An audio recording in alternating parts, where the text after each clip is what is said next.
Eu quero saudar a você neste dia com a paz do Senhor Jesus. Nós estamos começando mais uma semana e que felicidade no meu coração de estar aqui com você diante da palavra de Deus e termos esta segurança, esta alegria de que nós estamos devotando este tempo, mesmo que seja pouco, para a palavra de Deus na nossa vida. Aleluia! E eu agradeço a Deus pela sua vida, por você estar aqui junto comigo, e agradeço a Deus também porque colocou este desafio no meu coração que tem me feito crescer muito no entendimento da palavra de Deus. E nós estamos nas segundas, quartas e sextas meditando no Evangelho de João, e este Evangelho é um pouco diferente, a visão, a maneira da colocação de João, diferente dos três que eles chamam de sinóticos, né? Mateus, Marcos e Lucas. A maneira de historiar a visão de cada um deles é um pouco diferente daquilo que apresenta João. Nós já temos visto alguma dessas características. E uma das coisas que me chamou a atenção, e nós vamos estar falando deste texto de hoje, é a maneira direta que Jesus falou da sua filiação de Deus, ou seja, ele era o Filho de Deus, ele era o Messias. E às vezes eu lia rapidamente os evangelhos e nem sempre me fixava no quanto Jesus foi enfático e deu prova disso. E neste texto, mais uma vez, nós vamos ver essa reafirmação. O Evangelho de João repete muitas vezes estas colocações, e na verdade não é João, mas Jesus que o fazia.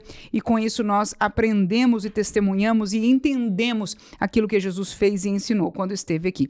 Intitulamos esta pequena mensagem de hoje, As Obras Dão Testemunho. E nós, lendo o texto, descobriremos do que estamos falando. Vamos ler, portanto, João capítulo 5, do versículo 28 ao versículo 36.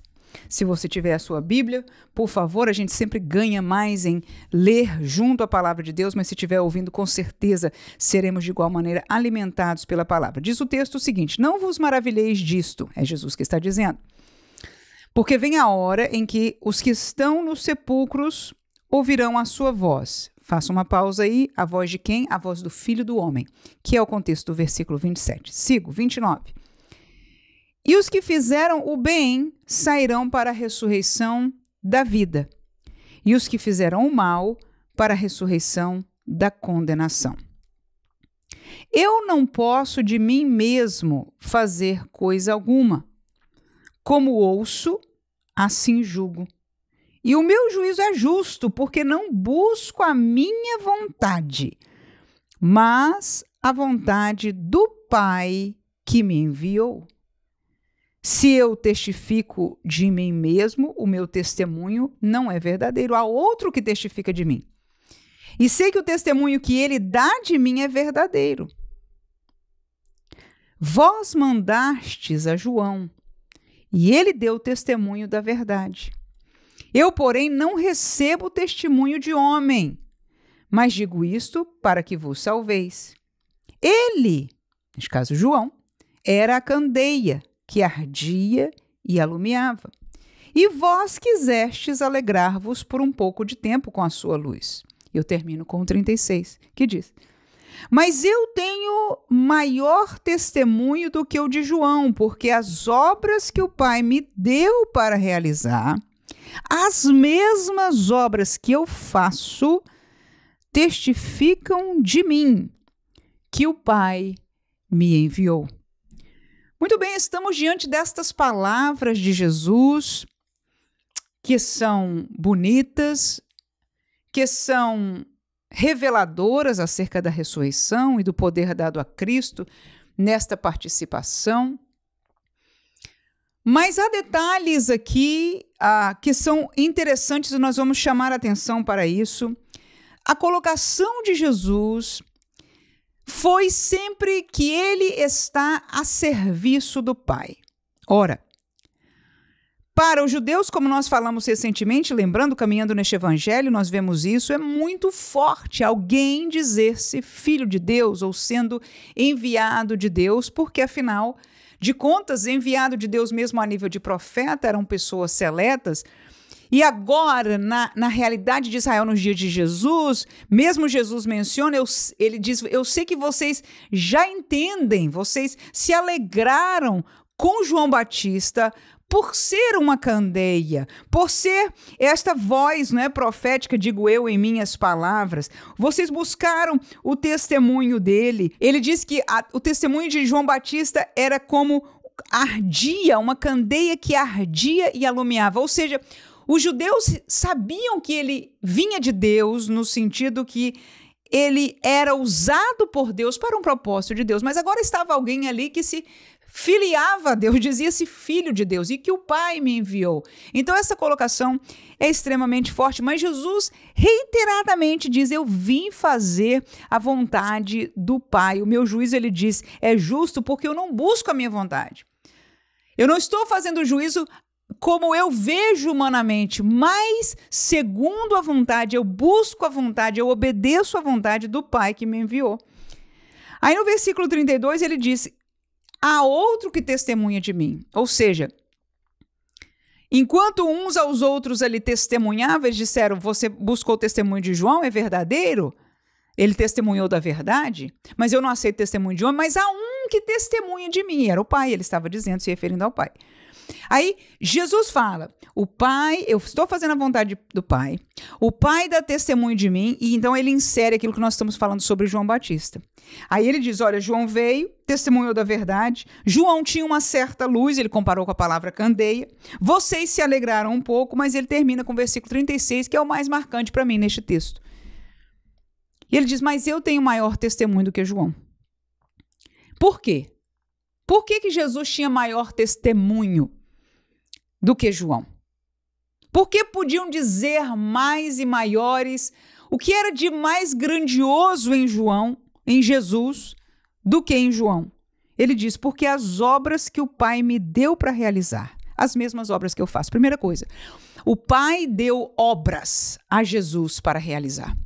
E você vê Jesus andando e fazendo, ele dizendo, eu vim fazer as obras do meu Pai. Eu não tenho tempo para perder com isso. A minha comida e a minha bebida é fazer a vontade do Pai. E etc. Então, para onde ele vai, ele está fixado, ele está focado, ele está firme no compromisso com o Pai de cumprir as obras que o Pai mandou.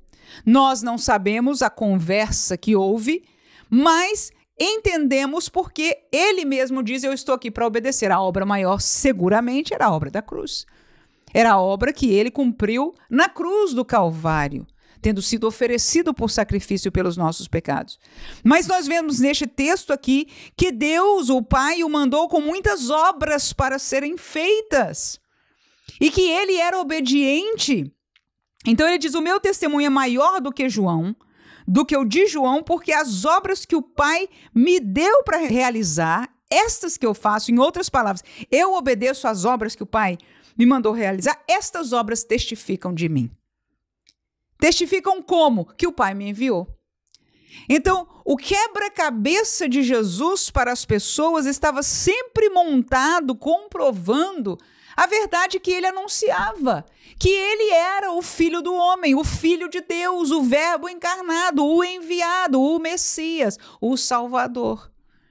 De que verdadeiramente ele era o Filho de Deus, enviado por Deus para ser luz em Israel, para ser salvação, por que não dizer para ser rei, ainda que eles esperavam de uma maneira, e esta vinda de Jesus surpreendeu a todos historicamente, quem caminha no contexto bíblico. Claro que hoje para nós é muito mais fácil entender que temos todo o compêndio da Bíblia, mas na época não era. Mas o que me chama a atenção é a questão de que as obras que o Pai lhe mandou fazer testificam dele, de Jesus, que o Pai enviou. O Pai mandou fazer obra e como ele faz, estas obras testificam que eles são do Pai. E você vai se lembrar que Nicodemos, quando chegou perto de Jesus para conversar com ele, a primeira palavra que ele teve foi essa. Ele diz, olha, eu vim aqui, entre as minhas palavras, eu estou curioso para saber do Senhor alguma coisa. Por quê? Ele disse isso. Ele disse, porque ninguém pode fazer as obras que você faz se Deus não for com ele. E olha que Israel, historicamente, conhecia obras, em termos de sinais, né? De gente se levantando e tendo seguidores atrás deles e coisas desse tipo. Era, de certa forma, comum. Mas aquilo que Jesus fazia era extraordinário. Nicodemos, então, falou claramente, ninguém pode fazer isso se Deus não for com ele. E agora Jesus disse, olha, estas obras é que testificam de mim. Com isso eu quero dizer que Jesus se fez entender, se fez aceitar, se fez esclarecer como Filho de Deus através daquilo que ele obrou. Claro que as obras que ele fez foi o plano de Deus e ele estava ali obedecendo, aleluia. Mas elas servem para testificar algo e algo profundo. Foi as obras que Jesus operou aqui na terra, que deram prova de que Deus o enviou. E Deus o tinha enviado, mas para que as pessoas entendessem, para que as pessoas provassem, para que as pessoas não pudessem ter como questionar, para que as pessoas acreditassem. As obras serviram. Num paralelo, nós entendemos e vemos na Bíblia que Jesus disse, olha, eu vou para o Pai, mas vocês fiquem e façam as obras, tais quais eu fiz. Na verdade, quando ele fala essa palavra, ele diz, vocês vão fazer obras maiores do que as que eu fiz, porque eu vou para o meu Pai. E neste contexto eu já tinha falado, e eu vou enviar outro para estar com vocês. Então, nós como igreja, temos uma missão muito grande, que é obrar as obras de Jesus no nosso meio, por nossas vidas, por intermédio de nós. Os sinais, as maravilhas e as obras de Deus, aleluia, são para o dia de hoje.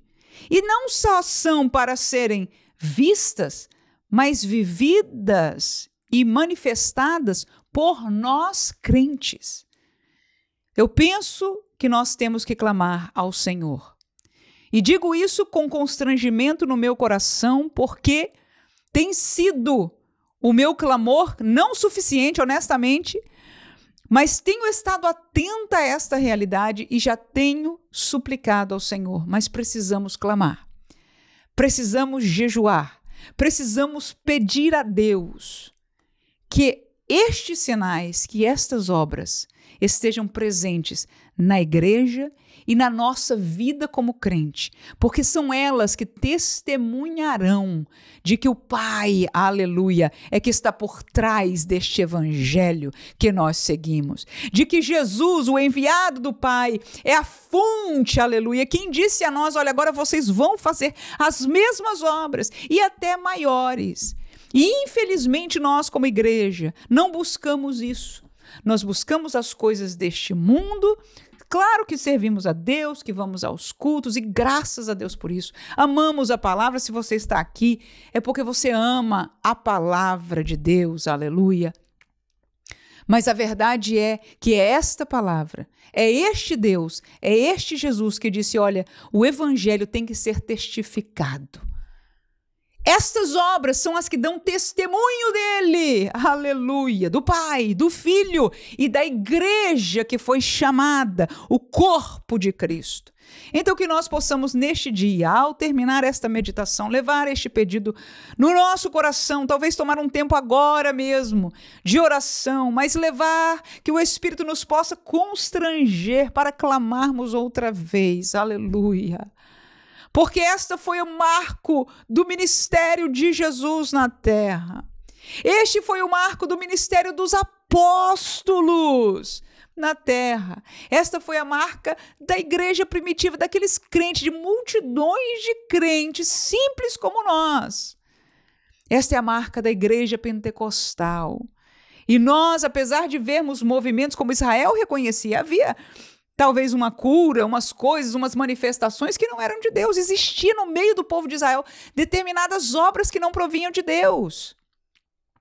Mas de João eles reconheceram, peraí, tem algo especial. E de Jesus muito mais extraordinariamente. Hoje vivemos semelhante. Há no meio evangélico determinadas coisas que não são genuínas de Deus. Mas o erro ou o engano de alguns não apagam, não podem apagar a verdade de Deus, nem o mandamento de Deus para a nossa vida. Que Deus use a você em nome de Jesus.